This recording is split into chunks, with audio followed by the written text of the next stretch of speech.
Hello दोस्तों, मैं हूं निशान सिंह, आपका मेंटर्स, और आपका स्वागत है आपके अपने चैनल डिफेंस ट्यूटर में। तो आज की इस वीडियो में हम पढ़ने वाले हैं अपने नए एक चैप्टर को, एक concept of atomic molecular and equivalent masses को। हमने इससे पहले तीन चैप्टर को पूरे हर एक कंसेप्ट वाइज, टॉपिक वाइज और उनके एक्सपेक्टेड क्वेश्चंस को, उनके प्रीवियस ईयर के क्वेश्चंस को सभी को हमने कंप्लीट किया है, जो कि आप हमारे प्लेलिस्ट से देख सकते हैं। तो आज की इस वीडियो में हम पढ़ेंगे atomic mass, average atomic mass और बहुत सारे मासेस को, जैसे इक्विवेलेंट मासेस को और फिर से आपको ग्राम एटॉमिक मासेस को, इन सबों को पढ़ेंगे। तो चलिए हम वीडियो को ज़्यादा न करते हुए स्टार्ट करते हैं।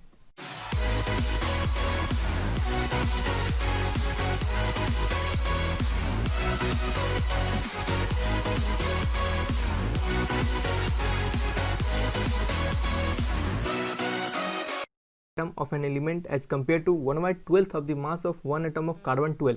देखिए, एवरेज एटॉमिक मास या फिर एटॉमिक मास को हम कहते हैं कि उससे कंपेयर किया जाता है कार्बन 12 के, यानी कार्बन 12 के 1/12वां भाग से। मतलब कहने का मतलब है कि हम अगर एवरेज एटॉमिक मास के बारे में बात करें तो वो होता है मास of atom of element upon 1/12 of mass of atom of one carbon 12। देखिए, इससे हम एक और चीज़ समझते हैं। ये हमें ये भी बताता है कि कितने टाइम्स हम किसी भी एटम को, देखिए कितने भी टाइम्स हम किसी भी एटम को हम बताते हैं कि कितने टाइम्स किसी भी एटम को हम कंपेयर करते हैं कि कोई भी एलिमेंट का एटम वो कितने टाइम्स कार्बन 12 के एटम से, कितने टाइम्स कार्बन 12 के एटम के कंपेरिजन में हेवियर है। ठीक है, इस बात को समझिए। अगर हम इसकी यूनिट की बात करें, एटॉमिक मास की यूनिट को, तो एटॉमिक मास को हम यू से एक्सप्रेस करते हैं। एटॉमिक मास यूनिट यू, जिसे हम एटॉमिक मास यूनिट भी कहते हैं, और वो होता है, और एटॉमिक मास यूनिट का डेफिनेशन भी यही होता है कि 1/12 of mass one atom of carbon 12। ठीक है, तो इस बात में यही समझना था। तो ये हमारे एटॉमिक मासेस के बारे में कुछ था कि एटॉमिक मास क्या होते हैं। तो हम नेक्स्ट स्लाइड की ओर बढ़ते हैं। नेक्स्ट स्लाइड में हम पढ़ेंगे एवरेज एटॉमिक मास के बारे में। ठीक है, देखिए हम यहाँ पे एटॉमिक मास आपको जितना पढ़ना है हम आपको उतना ही पढ़ाएंगे, और जहाँ पे आपको जिस लेवल से आपको पढ़ना है उस लेवल तक आपको हम पढ़ाएंगे। ठीक है, तो इस बात से आप बेफिक्र रहिए कि आपको आप यहाँ से पढ़िए केमिस्ट्री, और यहाँ से पूरे डिफेंस की तैयारी कीजिए। आपको यहाँ से जरूर कुछ ना कुछ सफलता आपको जरूर मिलेगी। ठीक है, तो एवरेज एटॉमिक मास के बारे में समझते हैं हम। तो हमें देखिए, एवरेज एटॉमिक मास क्या कहता है। एवरेज एटॉमिक मास, सबसे पहले एवरेज एटॉमिक मास से समझने से पहले, उससे पहले कुछ कंसेप्ट को हम समझते हैं। इसमें लिखा हुआ है, आपके सामने स्क्रीन पर लिखा हुआ है कि the atomic mass of atom, sorry दोस्तों, the atomic mass of atom of each isotopes. Isotopes क्या होते हैं? आइसोटॉप्स ऐसे एटम होते हैं, isotopes are the atoms of same element. वो सेम एलिमेंट के एटम होते हैं, उनके एटॉमिक मास अलग अलग होते हैं। ठीक है, isotopes are the atoms of same element having different atomic masses, but लेकिन उनके एटॉमिक नंबर क्या होते हैं? सेम होते हैं। ठीक है, तो क्या होते हैं कि बहुत सारे एटम के अलग अलग आइसोटॉप्स प्रेजेंट होते हैं। ठीक है, बहुत सारे एलिमेंट के आइसोटॉप्स अलग अलग प्रेजेंट होते हैं। तो उन सभी आइसोटॉप्स को एक साथ कंबाइन करके, उनके रेशियो और जिस प्रोपोर्शन में वो ऑकर होते हैं, उन सभी को एक साथ कंबाइन करके जो हम मास को निकालते हैं। देखिए, हर एक आइसोटॉप्स अलग अलग होंगे, तो हर एक के अलग अलग मासेस भी होंगे। पता है, हर एक आइसोटॉप्स अगर अलग अलग होते हैं तो हर एक के मासेस भी अलग होंगे। तो उन सभी मासेस को हम क्या करते हैं? कंबाइन करके, उनके रेशियो को कंबाइन करके एक हम मास को बनाते हैं। उस मास को हम कहते हैं एवरेज एटॉमिक मास। जैसे किसी भी चीज़ का एवरेज किस तरह निकालते हैं आप? अगर कोई बच्चा क्रिकेट का अगर मैच खेल रहा है, अगर उस मैच में रनिंग का एवरेज है उसका, किसी मैच में 2, किसी मैच में 4, किसी मैच में 50, 49, 100 इस तरह बना रहा है, तो उसका एवरेज कितना बनाया होगा? तो आप क्या करते हैं? सिंपली सबको जोड़ते हैं। एवरेज निकालने के लिए क्या करते हैं? एवरेज निकालने के लिए सबको जोड़ते हैं। यानी सम अपॉन टोटल नंबर, यही करते हैं, टोटल नंबर। तो बस वही यहाँ पे भी वही करना है। ठीक है, तो इसको अगर हम समझते हैं, तो अगर इसको हम एक आपको एग्जाम्पल से भी समझाते हैं आपको कि एग्जाम्पल में क्या कर रहा है कि देखिए, अगर कोई एलिमेंट है, अगर उसके 3 आइसोटॉप्स दिए हुए हैं, ठीक है, और कोई एलिमेंट है जिनके 3 आइसोटॉप्स दिए हुए हैं, एक M1 है, इसको M1 मानिए। ठीक है, एक M1 है, एक M2 है, एक M3 है। ठीक है, और वो जो कि एक्स वाई और जेड के प्रोपोर्शन में आपको क्या है? प्रेजेंट है। ठीक है, तो आपको एवरेज एटॉमिक मास को हम किस तरह से रिप्रेजेंट करेंगे? एवरेज एटॉमिक मास को हम लिखेंगे M1 into x plus M2 into y plus M3 into z upon x plus y plus z. ठीक है, तो इसके रिगार्डिंग आपको एक एग्जाम्पल बताते हैं। अगर एक बोरोन है, बोरोन, ठीक है, बोरोन समझते हैं। बोरोन क्या है, एक एलिमेंट है। बोरोन अगर नेचर में ऑकर करता है, उनके आइसोटॉप्स क्या क्या हैं, देखिए बोरोन के आइसोटॉप्स हैं आपके B10, B11, ठीक है, ये सब उनके आइसोटॉप्स है। और इनके मासेस कितना है, इनके मासेस होते हैं 10 एंड 11 क्या है, और जो रेशियो में प्रेजेंट है, और जो रेशियो है इनका प्रेजेंट, वो रेशियो क्या है, देखिए थोड़ा सा लिखने में थोड़ा सा प्रॉब्लम हो जाता है यहाँ पे, तो समझिए इसको। तो रेशियो क्या है, हम क्या समझ रहे थे, रेशियो को हम समझ रहे थे। रेशियो क्या है, उनके रेशियो है, उनके रेशियो क्या है, जो B10 और B11 है, उनके रेशियो मतलब उनके ऑकरेंस का प्रेजेंस भी देना चाहिए हमें। जैसे यहाँ पे आपको दिख रहे हैं, जैसे यहाँ पे XYZ का रेशियो दे रहा है हमें, उसी तरह यहाँ पे XYZ का रेशियो क्या हो जाएगा बताइए। रेशियो उनके दिए हुए हैं आपको 1:4 के रेशियो में दिए हुए हैं। किसके रेशियो में दिए हुए हैं, 1:4 के रेशियो में दिए हुए हैं। तो आपको बताना है कि average atomic mass of boron, क्या बताना है आपको, average atomic mass of boron को आपको बताना है। तो ठीक है, तो हम समझते हैं average atomic mass of boron को हम किस तरह निकालेंगे। थोड़ा पैड पे देख के लिखना पड़ता है, इससे कारण थोड़ा इंट्रैक्शन थोड़ा सा हट जाता है, इससे कारण आप ध्यान से लेक्चर को सुनते रहिए। तो चलिए, एवरेज एटॉमिक मास हम किस तरह निकालेंगे। हम एवरेज अगर बात करें, एवरेज एटॉमिक मास किस तरह निकालेंगे। देखिए आपको फार्मूला क्या थे, फार्मूला थे m1x plus m2y plus m3z। जितने मास रहेंगे उतने के साथ उसके रेशियो के साथ गुना करते हैं। अगर जो B11 है तो B11 का मास 10 है, इनके रेशियो कितने हैं, उनके रेशियो बताइए। उनके रेशियो यही है 1:1:2, कितने के रेशियो में बताइए, 1:2 कितने के रेशियो में थे बताइए, 1:4 के रेशियो में है, 1:4 के रेशियो में, तो 1:4 है यहाँ पे। तो हम क्या करेंगे, उसको 1 से गुना करेंगे। किससे गुना करेंगे, सॉरी थोड़ा, चलिए तो ठीक है, 1 से गुना करेंगे, फिर प्लस का साइन देंगे, और फिर क्या करेंगे, फिर m2 का साइन कितना, m2 कितना है मास, m2 का मास 11 है, m2 का मास 11 है इंटू, सॉरी दोस्तों, m2 का मास कितना है, 11 है, ठीक है, समझ रहे हैं आप। तो m2 का मास 11 है, तो 11 से हम गुना कर देंगे, 11 इंटू क्या करेंगे, और इसके रेशियो कितना है, 4 के रेशियो में। तो और नीचे क्या करते हैं, हम उन रेशियो को जोड़ते हैं। तो ये हो गया 10 + 1 इंटू 10, 10 इंटू 1 इंटू 10, और फिर क्या हो जाएगा, ये 11 4 44, यानी 10 + 44 अपॉन क्या हो जाएगा, 5 हो जाएगा। तो इसका वैल्यू कितना आ जाएगा आप बताइए। तो इसका वैल्यू हो जाएगा आपको इक्वल टू 44 कितना आएगा, 54/5, यानी इसका एवरेज आपका वैल्यू कितना आ जाएगा, 10.8। तो आपको बोरोन का मास पता चल गया, बोरोन का एवरेज मास कितना होता है, 10.8 होता है, ठीक है। तो इस बात को समझे होंगे आप। अगर देखिए, अगर कोई भी क्वेरी हो रहा है आपको अगर, तो आप कमेंट में बेझिझक लिखिए। हम सभी, देखिए ये फेस कैम का वीडियो मेरा फर्स्ट वीडियो है, तो हो सकता है इसमें थोड़ा इंट्रैक्शन थोड़ा नहीं दे पा रहे हैं हम आपको, थोड़ा सा प्रॉब्लम हो रहा होगा, क्योंकि ये फर्स्ट मेरा वीडियो है इस टाइप से। तो हमें भी थोड़ा सा इसको बनाने के लिए प्रॉब्लम हो रहा है, क्योंकि देखिए हम चाहते हैं कि बच्चे को एक क्वालिटी कंटेंट मिले, जहाँ तक वो इस बात को समझे। क्वालिटी कंटेंट अगर हम बच्चे को देते हैं तो उन्हें अच्छे से समझ में आएगा। हमारा मेन मोटो है बच्चे को अच्छे से समझाने का, ठीक है, और आपको समझ में भी आना चाहिए। देखिए ये आपका फुल एक साथ हो गया, आप इसको स्क्रीनशॉट भी ले सकते हैं और अपने कॉपी में भी नोट कर सकते हैं।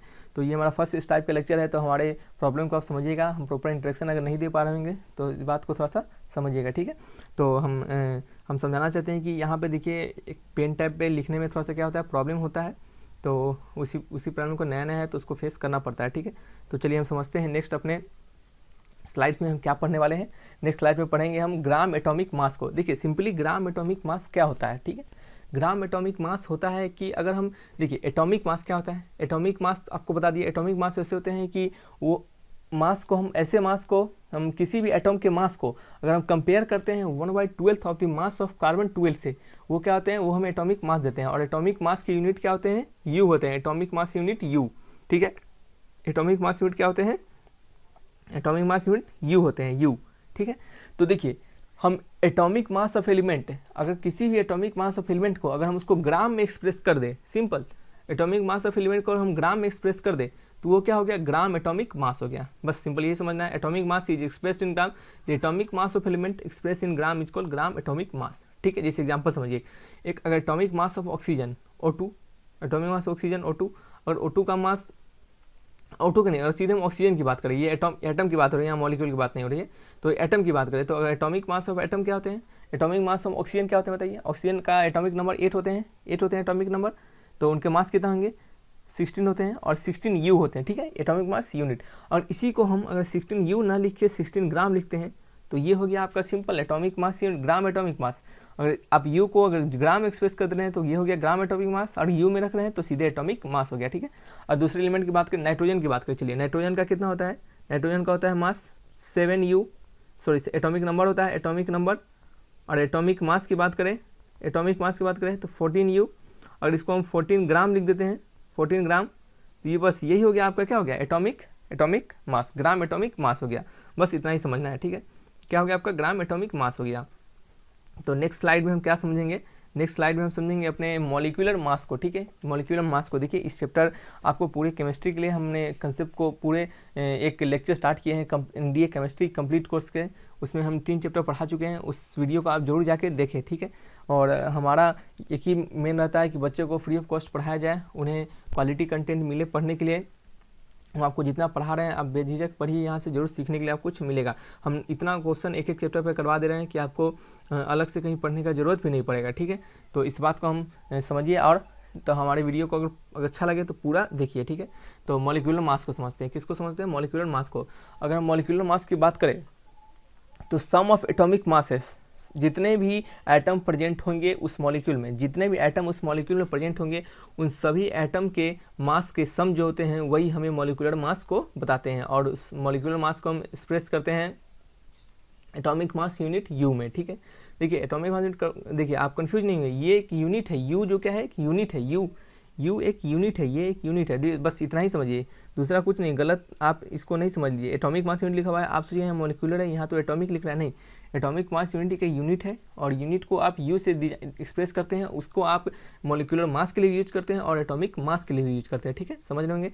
देखिए मॉलिक्यूलर मास ऑफ, अगर हम मॉलिक्यूलर मास ऑफ H2SO4 का निकालें, ठीक है, और मॉलिक्यूलर मास ऑफ H2SO4 का निकालें तो हम इसको किस तरह निकालेंगे, देखिए इसको हम लिख सकते हैं 2 × एटॉमिक मास ऑफ किसके एटॉमिक मास ऑफ हाइड्रोजन, ठीक है, 2 × एटॉमिक मास ऑफ हाइड्रोजन, ठीक है। फिर इसको हम क्या करेंगे, इसको फिर हम प्लस देंगे, प्लस, ठीक है, और उसमें क्या करेंगे, हम सल्फर का मास लिखेंगे, यानी प्लस लिखेंगे एटॉमिक मास ऑफ सल्फर, ठीक है, प्लस का sign, atomic mass of sulphur, समझ रहे हैं। हर एक एटम के मास को हम क्या करेंगे, सिंपली ऐड करेंगे, ठीक है, और फिर प्लस करेंगे 4 times of atomic mass of oxygen, ठीक है, समझ रहे हैं बात को, एटॉमिक मास ऑफ ऑक्सीजन।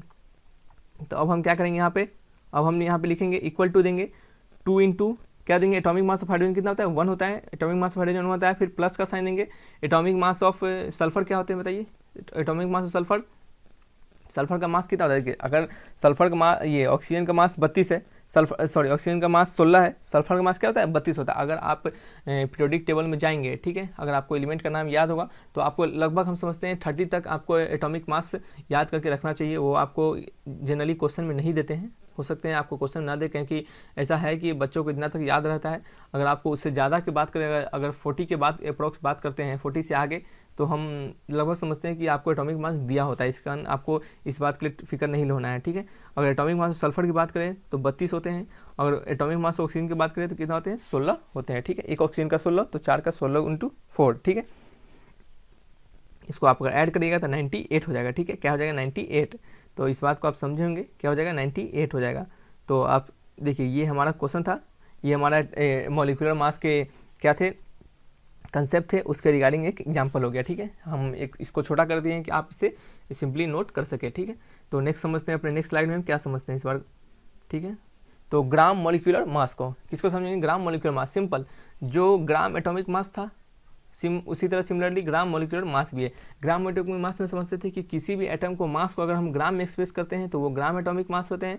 और इसी तरह सिमिलरली किसी भी एटम, किसी भी मॉलिक्यूल के मास को अगर हम ग्राम में एक्सप्रेस कर देते हैं तो वो ग्राम मोलिकुलर मास हो जाता है, ठीक है। बस इतना ही समझना है, ठीक है, कुछ नहीं समझना है। ग्राम मोलिकुलर मास को अगर किसी भी मॉलिक्यूल के मास को ग्राम में एक्सप्रेस करते हैं तो वो ग्राम मोलिकुलर मास होता है। यहाँ भी यही लिखा गया है, molecular mass of substance expressed in gram is called gram molecular mass, it is also called gram molecule. अगर देखिए आप, हाँ एक और चीज़ जान लीजिए, आप ग्राम मोलिकुलर मास को ही ग्राम मोलिक्यूल कहा था, आप कंफ्यूज नहीं होइएगा, ग्राम मोलिकुलर मास को ही ग्राम मोलिक्यूल कहा जाता है, ठीक है। तो अगर इसके एग्जाम्पल की बात करें, अगर N2 को एक मॉलिक्यूल है, ठीक है, N2 का मॉलिक्यूलर मास क्या होगा, N2 का मॉलिक्यूलर मास होगा 14U, atomic mass unit express किया जाता है U से, तो 14U हो जाएगा। अगर इसी को आप 14U न लिख के अगर आप 14 ग्राम लिख देते हैं तो ये क्या हो गया आपका, ये हो गया ग्राम मॉलिक्यूलर मास, ठीक है। इसी तरह हम O2 की बात करें तो एक O2 का मास कितना होता है, एक ऑक्सीजन का मास 16 होता है, तो इसका मास क्या हो जाएगा 2 × 16 यानी 32, ठीक है। और इस 32 यूनिट ये हो गया आपको मॉलिक्यूलर मास, ठीक है, ये हो गया मॉलिक्यूलर मास। और इसी को आप ग्राम में लिख देते हैं, ये क्या हो गया, ये क्या हो गया ग्राम मॉलिक्यूलर मास। बस सिंपल ये समझना है, कुछ नहीं समझना है, बस अगर इसको आप ग्राम में एक्सप्रेस कर दिए तो आपको हो गया ग्राम मॉलिक्यूलर मास।